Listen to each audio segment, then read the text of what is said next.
to my YouTube channel. Today we are going to see about the second part of the units and measurement. Okay, so two resistors of resistances connected in series. Two resistors of resistances 100 plus or minus 3 ohm and 150 plus or minus 2 ohm are connected in series. So what is their equivalent resistance? When the resistors are connected in series, அப்ப ஆட்டோமேட்டிக்கா நம்ம எங்கமா போறோம் அப்படினா 12th ல third lesson போறோம். Current electricity lesson போறோம். அப்ப அங்க என்னமா பார்த்திருக்கோம் அப்படினா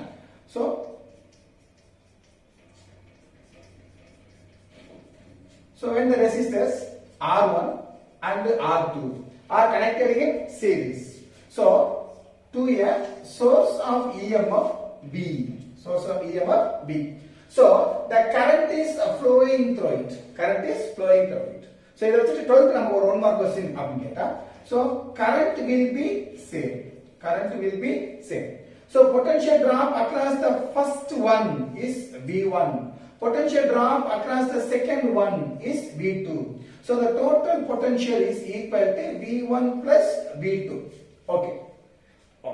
இங்க நமக்கு actually என்ன சொல்லிருக்கான்? Resistors in series. அப்ப we have to calculate the total resistance. இப்போ நமக்கு என்ன தெரியும்? Ohm's law தெரியும். என்ன தெரியும்? V equal to IR. அப்ப first case இருந்தா V1 equal to I into R1. Second case இருந்தா V2 equal to I into R2. Okay. So now we can add. So V1 plus V2 equal to, so I can be taken as common. இப்போ I அப்படிங்கறது நம்ம காமனா எடுத்தோம் அப்படினா என்ன கிடைக்கும்? அப்பனா R1 plus R2. அப்ப the V1 plus V அப்படிங்கறது நமக்கு the total potential, so I into R1 plus R2. Now it is connected in series. அப்ப சீரிஸா இருந்தா இந்த கேஸ் நம்ம என்ன சொல்லிக்கலாம்? V equal to I into RS. But when we compare these two equations, so finally the resistance in series is equal to R1 plus R2. Okay. அப்ப இது நமக்கு என்ன தெரியுது? Resistors in series அப்படினா, so we are going to add these two values. Okay. இப்போ யூசுவலா 12th இருந்தா என்ன சொல்லிருப்பான்? R1 ஓட வேல்யூ 5, R2 ஓட value 3. So what is the value of RS? அப்ப 5 plus 3 8 ohm is the effective resistance அப்படி நம்ம சொல்லிரலாம். Right, okay. ஆனா இப்போ நமக்கு என்ன சொல்லிட்டா 100 plus or minus 3, 150 plus or minus 2 அப்படி சொல்லலாம். இப்போ வந்து நம்ம 11th ல ஃபர்ஸ்ட் லெசன் நீங்க கொண்டு வந்தீங்கன்னா நம்ம எங்க கொண்டு வரலாம்?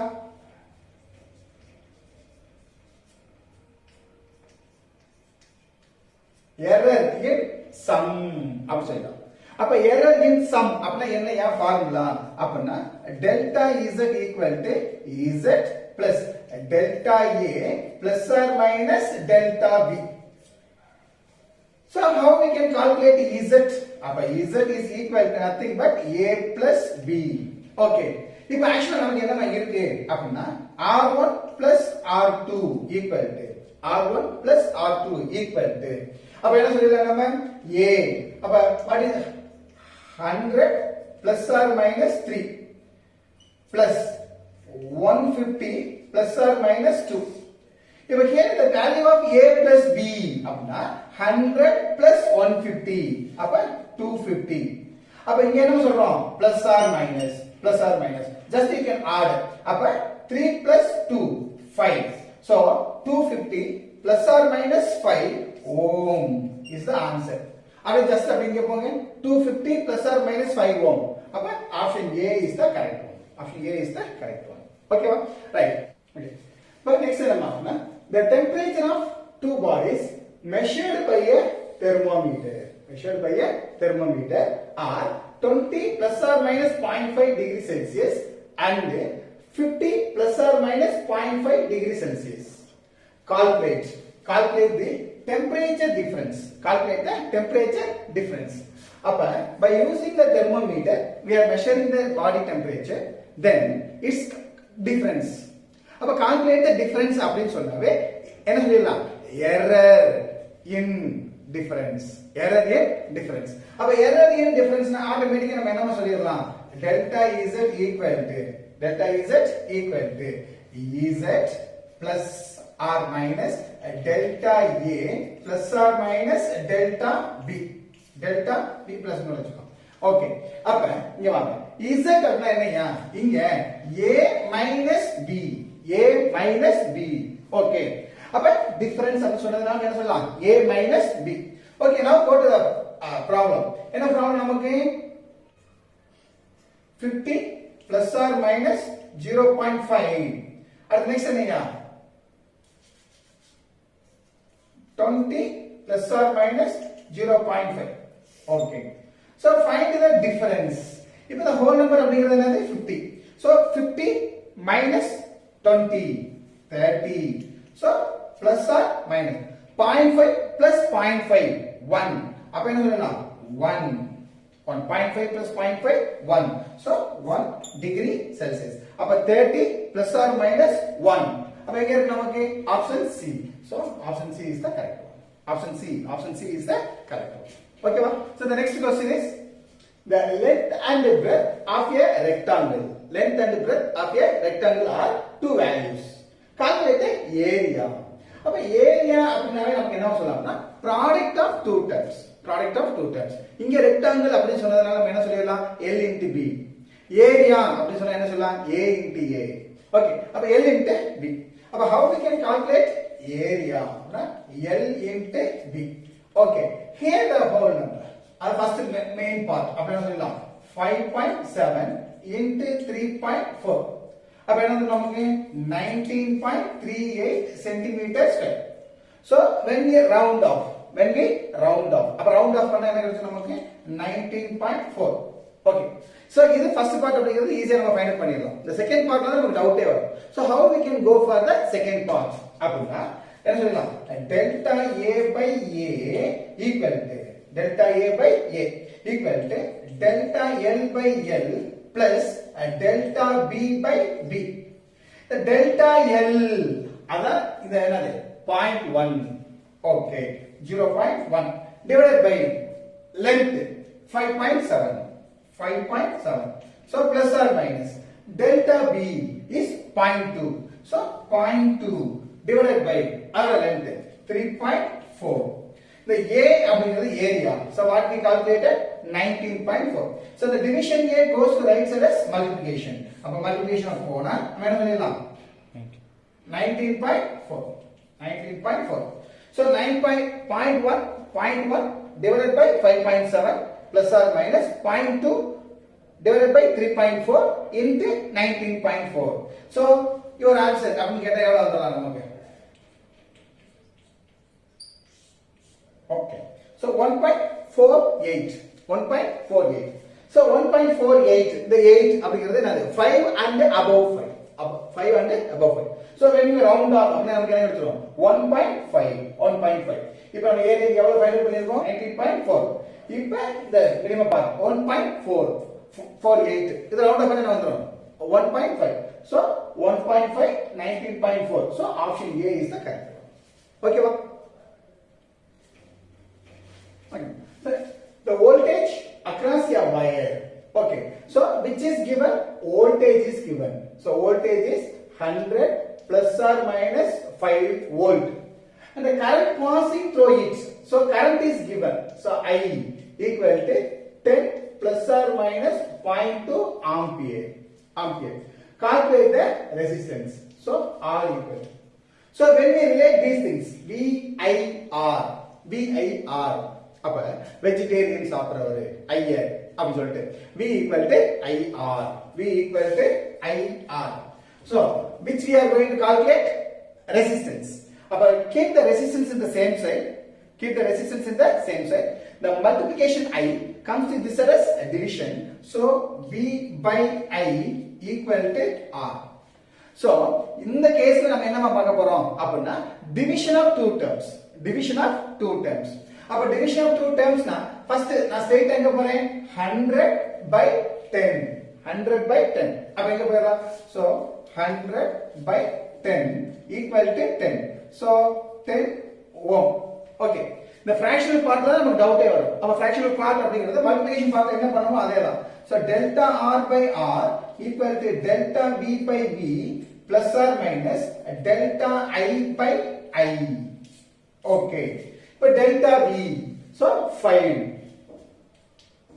by v 100 plus or minus delta I 0.2 divided by current 10 okay the division r goes to right side as multiplication r already we find out 10 ohm so 10 appo 5 divided by 100 5 divided by 100 0.05 plus 0.2 divided by 10 appo 0.02 into 10 appo 0.05 plus 0.02 so 0.07 into 10 equal to 0.7 ohm so what is the total 10 இப்போ இதுல எவ்வளவு வந்திருக்கு 0.7 so what may be the answer 10 plus or minus 0.7 ohm so what may be the answer C may be the answer so 10 plus or minus 0.7 ohm okay ma'am so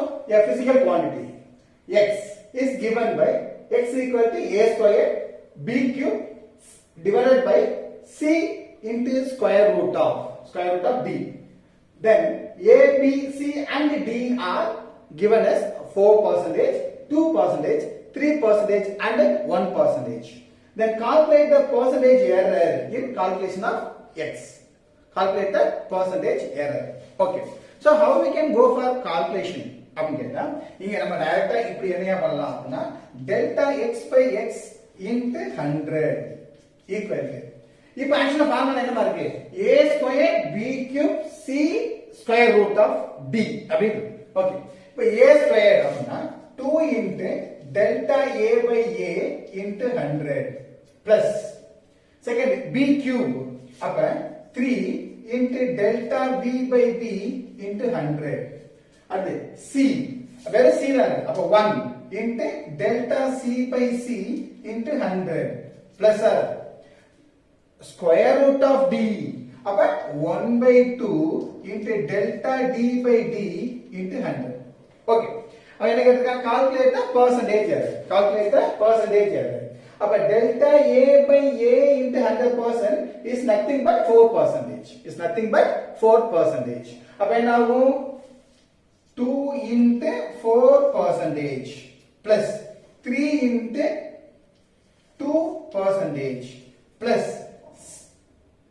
1 into 3% இங்க வாங்க half into delta d by d into எவ்வளவு நமக்கு 1% so 1% அப்ப 4 2s are 8 plus 3 2s are 6 plus 1 3 is 3 இப்போ இங்க இருந்து cancel பண்ணீங்கன்னா 0.5% 0.5% அப்ப 8 plus 6 14 14 plus 3 17 17 plus 0.5 அப்ப என்ன வரும் 17.5% so option D is the correct option D is the correct இப்போ இது மாதிரி நமக்கு இதுல என்ன கொடுத்தாலும் என்ன பண்ணலாம் நம்ம சால்வ் பண்ணிடலாம் ஓகேவா ஓகே so next என்னமா அப்படினா find the significant figures find the significant figures okay first என்ன சொல்லிருக்கான் 1 3 4 2 எல்லாமே என்னது நான் zero numbers okay all non-zero numbers are significant figures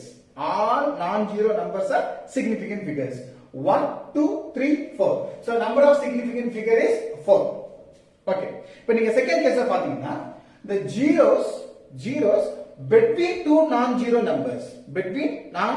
numbers are significant figures the zeros between two non-zero numbers are significant figures so 1 2 3 4 so number of significant figure is 4 okay here it is given with a trailing zero now it's given with a trailing zero with a decimal point so the trailing zeros are significant இப்போ இந்த case என்ன பார்த்திருக்கோம் the zeros between two non-zero numbers are significant. அப்ப the zero between two non-zero numbers are significant. அப்ப இங்க already நமக்கு 3 வந்துருச்சு. இந்த 00ங்கிறது trailing zeros, but இங்க நமக்கு decimal point கொடுத்துட்டான். So the number of significant figure is 5. ஆனா இங்க நமக்கு decimal point இல்ல. So the trailing zeros are not significant. Trailing zeros are not significant. So 1 2 3. So number of significant figure is 3. Okay. But இதே மாதிரி இங்க பாத்தீங்கன்னா இங்க trailing zeros இருக்கு, but it is given with a unit.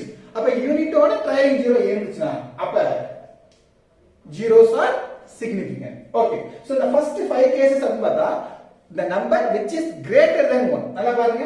இங்க only non-zero numbers. இங்க zeros between two non-zero numbers. Here the trailing zeros with a decimal number, trailing zeros with a unit are significant. Trailing zeros are not significant. இது என்னது? Greater than 1. இப்போ next example பாத்தீங்கன்னா less than 1 இருக்கும் mostly. பாத்தீங்கன்னா இங்க பாருங்க. இப்போ it started with a decimal point. இப்போ decimal point க்கு அப்புறம் வர 0 அப்படிங்கிறது not significant. அப்ப right side of the decimal point, the number which is less than 1 is not significant. அப்ப என்ன சொல்லலாம்? 1 2 3. So 3 is the significant figure.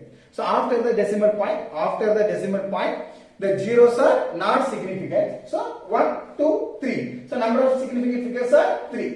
அப்ப இந்த கேஸ்ல சொல்லுங்க பாப்போம். Point க்கு அப்புறம் ஒரு 0. So it is not significant.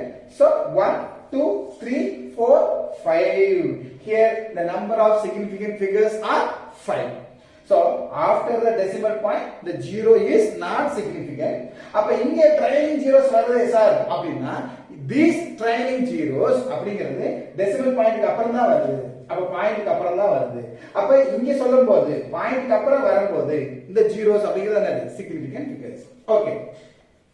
The number which is greater than 1 but with the decimal point வந்து 00 வந்திருக்கு. அப்ப after the decimal point இது greater than 1 இருந்து after the decimal point இருந்தா it's a significant figure. அப்ப 1 2 3 4. So 4. Okay. Next, the significant figure is independent of the unit. இப்ப பாத்தீங்கன்னா இங்க சென்டிமீட்டர்ல இருக்கும், இங்க மீட்டர்ல இருக்கும், இங்க கிலோமீட்டர்ல இருக்கும். எப்படி இருந்தாலும் இங்க பாரு 1 2 3. So number of significant figure is 3. இங்க பாத்தீங்கன்னா after the decimal point 0 which is not significant 1 2 3. So 1 second. இங்க பாத்தீங்கன்னா after the decimal point 1 2 3 4 0 அது not significant. அப்ப 1 5 3 is significant. ஓகேவா? இது அண்டர்ஸ்டாண்ட் ஆயிடுச்சா? இது போக இதுக்கு அப்புறம் இப்படி மாத்தி கேட்பான். எப்படி கேட்பான்? So here the 2 pi r the radius of the circle is 5. The number of significant figure is dash அப்படினு கொடுத்துறோம். அப்ப இந்த here the number அப்படினு வந்துருச்சு. அப்ப நம்பர் அப்படினா என்னையா? 2.0 2.00 2.000 நீ எப்படி போட்டாலும் அது வந்து என்னதான் 2 தான். So that the number of significant figure in this case is infinity.